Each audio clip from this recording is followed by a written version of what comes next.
বলরামপুরে বিধায়ক তহবিলে solar pump স্থাপন, জল সমস্যার সমাধানের আশ্বাস।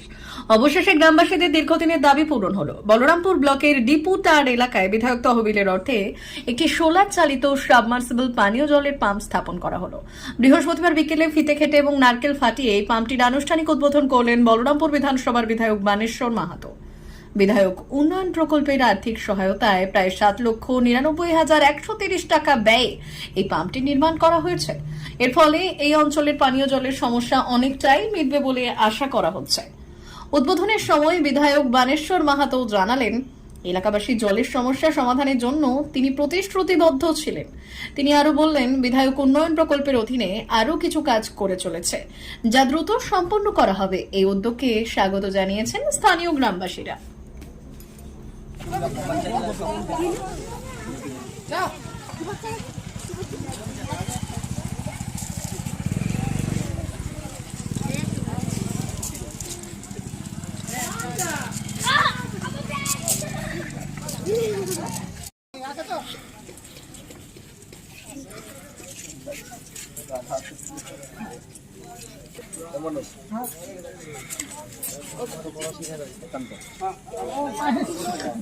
বলরামপুর ব্লকের অন্তর্গত ডিপুটার এলাকায় আজকে একটি সাবমার্শাল পাম্প উদ্বোধন করলেন।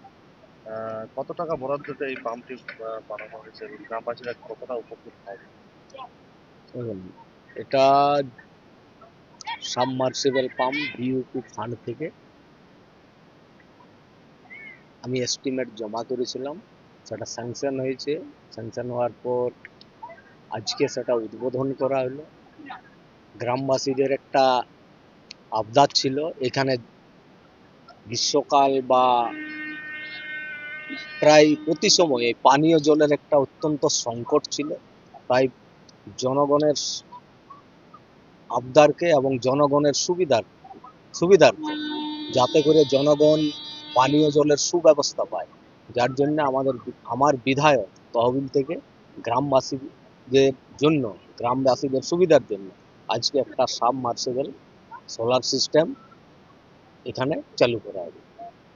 আর কি কি কাজ আপনার তহবিল থেকে করতে চান?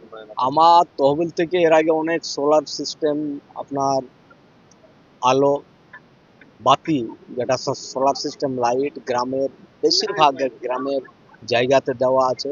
এইরকম সাবমার্সিবল যে সোলার সিস্টেম পানীয় জলের ব্যবস্থা, এটা বহরমপুর বিধানসভায় এখনো পর্যন্ত আমি আমার তহবিল থেকে 4টে দিয়েছি। আগামী দিনে কি কি আর বাকি রয়েছে? এবং আগামী দিনে আরো আমার ইচ্ছা আছে প্রত্যেক গ্রামে যেন এরকম পানীয় জলের ব্যবস্থা করতে পারি।